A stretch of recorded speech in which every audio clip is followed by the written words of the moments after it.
Southampton, NY, the only thing that spared Dustin Johnson from another U.S.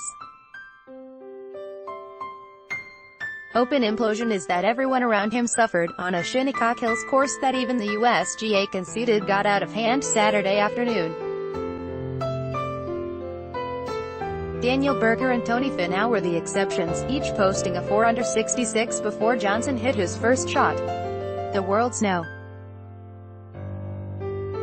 One player faced greens that felt like putting on glass, so slick that Phil Mickelson swatted a ball while it was still moving on the 13th green. Dustin Johnson plays his shot from the 12th tee during the third round of the U.S.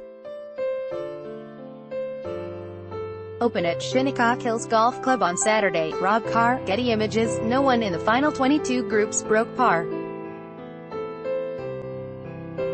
Read more. Dustin Johnson lone player under par at U.S. Open. Article continued below. Wind puts Dustin Johnson to test at U.S. Open. Canada's Adam Hadwin savors U.S. Open challenge at Shinnecock Hills. Johnson, who started the third round with a 4-shot lead, barely nudged his 17-foot birdie attempt on the 18th hole and watched it roll and roll 8 feet by the hole. He missed the par putt and signed for a 77 to fall into a 4-way tie for the lead. "I didn't feel like I played badly at all," Johnson said. 7 over usually is a terrible score, but with the greens the way they got this afternoon, I mean they were very, very difficult. I had 7 or 8 putts that easily could have gone in the hole that didn't. And that's the difference between shooting 7 over and even par. At least, he still has a chance, and he had plenty more company at the top than at the start of the day. Johnson joined Berger, Finau and defending champion Brooks Koepka, 72, at 3 over 213, the highest 54-hole score to lead the U.S. Open since the fabled massacre at Winged Foot in 1974. It was the first time since Oakmont in 2007 that no one was under par going into the final day. With wind that was stronger than expected, and a few pin positions that turned the U.S. Open into carnival golf, it was easy to see why.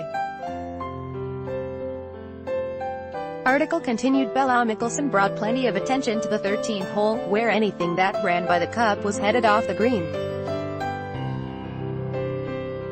Worst yet might have been number 15, where players hit putts by the hole only to watch them roll all the way off the putting surface. Koepka hit an approach to 15 near the hole, and it moved a few inches to the right, and then a few more feet, and soon it was in a bunker. "You were seeing shots that were well played and not rewarded," said Mike Davis, the chief executive of the USGA. "It was a very tough test, but probably too tough this afternoon." Berger and Finau, who started the day 11 shots out of the lead, will play in the final groups. "I barely made the cut. Going into today, I needed something special to happen to even have an outside chance," Finau said as Johnson and Scott Piercy were making their way down the first fairway in the final group. "Whether I do or not at the end of today, I'm really happy with where I'm at." Finau and Berger never have played in the final group at a major. Right behind them will be the last two U.S. Open champions. Koepka made only 2 birdies in his hard-earned round of 72, leaving him poised to become the first player since Curtis Strange in 1989 to win back-to-back in the U.S. Open. Only 3 players broke par, before the final groups teed off. If they'd have shot 4 under this afternoon, it would probably have been the best round of golf anybody's ever seen, Koepka said. 2 other major champions, Justin Rose and Henrik Stenson, were right behind, and both had a share of the lead at one point. Both had 3 straight bogeys.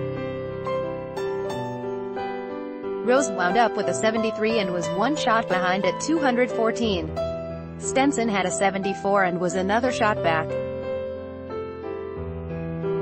The return to Shinnecock Hills was supposed to make the U.S. Open feel like a traditional test that felt more like survival, be care what you wish for.